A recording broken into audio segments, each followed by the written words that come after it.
Hi, ಇವತ್ತು ನಾನು ಕೋವಾದಿಂದ ಒಂದು ಕರ್ಜಿಕಾಯಿ ಮಾಡ್ತಾಯಿದ್ದೀನಿ. ಕೋವಾ ಗುಜಿಯಾ ಅಂತಲೂ ಹೇಳ್ತಾರೆ. ಇದು ನಾರ್ತ್ ಇಂಡಿಯಾದಲ್ಲಿ ಸಾಮಾನ್ಯವಾಗಿ ಜಾಸ್ತಿ ಮಾಡ್ತಾರೆ. ಅದಕ್ಕೆ ಏನೇನು ಬೇಕು ಅಂತ ನೋಡೋಣ ಬನ್ನಿ.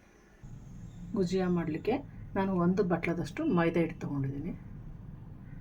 ನಂತರ 1 ಬಟ್ಲದಷ್ಟು ಸಕ್ಕರೆ ತೊಗೊಂಡಿದ್ದೀನಿ. 150 ಗ್ರಾಮಷ್ಟು ಕೋವಾ ತೊಗೊಂಡಿದ್ದೀನಿ. ನಂತರ ಒಂದು ಅರ್ಧ ಬಟ್ಲದಷ್ಟು ಚಿರೋಟಿ ರವೆ ತೊಗೊಂಡಿದ್ದೀನಿ.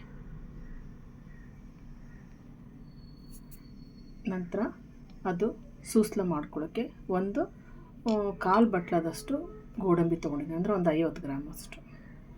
ಒಂದು 50 ಗ್ರಾಮ್ಗಿಂತ ಸ್ವಲ್ಪ ಕಡಿಮೆ ದ್ರಾಕ್ಷಿ ತೊಗೊಂಡಿದ್ದೀನಿ. ಒಂದು 50 ಗ್ರಾಮ್ಗಿಂತ ಸ್ವಲ್ಪ ಕಡಿಮೆ ಪಿಸ್ತಾ ತೊಗೊಂಡಿದ್ದೀನಿ. ನಂತರ ಒಂದು 5-6 ಏಲಕ್ಕಿ ತೊಗೊಂಡಿದ್ದೀನಿ. ಈ ಪಿಸ್ತಾ ಮತ್ತು ಗೋಡಂಬಿ ಮತ್ತು ದ್ರಾಕ್ಷಿನ ನಾನು ಸ್ವಲ್ಪ ಬರಲ ಜಜ್ಕೊಳ್ತೇನೆ. ಬಾದಾಮಿ ಇದ್ದರೆ ನೀವು ಬಾದಾಮಿನೂ ಹಾಕ್ಕೊಳ್ಬೋದು. ಹೇಳಬೇಕು. 1 ಕಪ್ ಮೈದಾ ಹಿಟ್ಟಿಗೆ ನಾನು 1/4 ಕಪ್ಪಷ್ಟು ರವೆಯನ್ನು ಕಲಸಿಬಿಟ್ಟು ಹಿಟ್ಟು ಕಲಸಿಟ್ಕೊಳ್ತಾ ಇದ್ದೀನಿ. ಅದಕ್ಕೆ 1/4 ಕಪ್ಪಷ್ಟು ನೀರು ತೊಗೊಂಡಿದ್ದೀನಿ.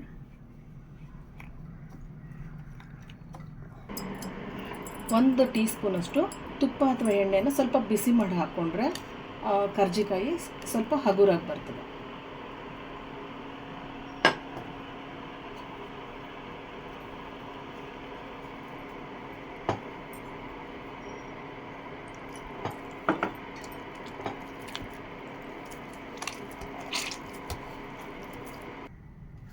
ಹೀಗೆ ಈ ಒಂದು ಹದದಲ್ಲಿ ಹಿಟ್ಟನ್ನು ಕಲಿಸ್ಕೊಂಡು ಒಂದು 15-20 ನಿಮಿಷ ನೆನೆಲಿಕ್ಕೆ ಇಡಬೇಕು. ಅದು ಇಡಲಿಲ್ಲ. ನಂತರ ಈ ಸಕ್ಕರೆನೂ ಸಹಿತ ಪುಡಿ ಮಾಡ್ಕೋಬೇಕು ಡ್ರೈ ಫ್ರೂಟ್ಸ್ ಜೊತೆ ಮಿಕ್ಸ್ ಮಾಡಲಿಕ್ಕೆ. ಕ್ಯಾಶು, ಪಿಸ್ತಾ ಮತ್ತು ದ್ರಾಕ್ಷಿ ಸ್ವಲ್ಪ ಕಟ್ ಮಾಡ್ಕೊಂಡಿದ್ದೀನಿ. ಇದನ್ನು ಮಿಕ್ಸಿ ಮಾಡ್ಕೊಂಡಿದ್ದೀನಿ. ನಂತರ ಸಕ್ಕರೆ ಮತ್ತು ಏಲಕ್ಕಿನ ಪುಡಿ ಮಾಡಿಟ್ಕೊಂಡಿದ್ದೀನಿ. ಇದರೊಟ್ಟಿಗೆ ಕೋವವನ್ನು ಕಲಿಸ್ಕೋಬೇಕು.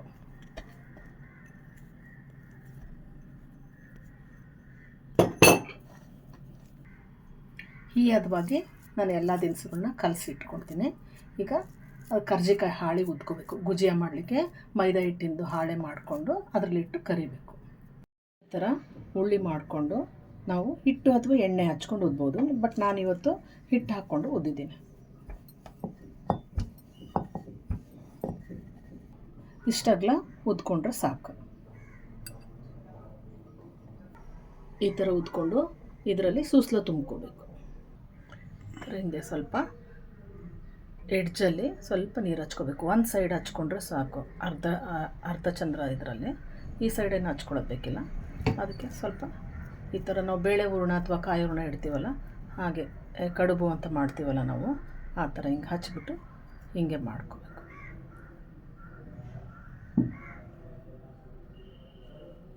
ಈ ಥರ ಮಾಡ್ಕೋಬೇಕು. ಈ ಥರ ಬಾಣಲೆಗೆ 1/4 kg ಎಣ್ಣೆ ಹಾಕ್ಕೊಳ್ಬೇಕು. ಈ ರೀತಿಯಾಗಿ ಕೋವಾ ಮತ್ತು ಡ್ರೈ ಫ್ರೂಟ್ಸನ್ನು ಹಾಳೆ ಒಳಗೆ ತುಂಬಿ ಇಟ್ಕೊಂಡಿದ್ದೀನಿ.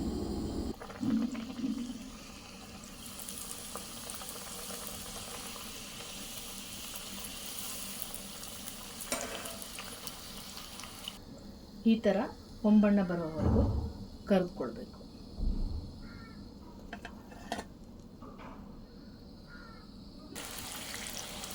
ಈ ಥರ ಕೆಂಪಿಗೆ ಹೊಂಬಣ್ಣ ಬರೋವರೆಗೂ ಫ್ರೈ ಮಾಡಿ ಎಲ್ಲವನ್ನು ತಕ್ಕೊಳ್ಳಿ.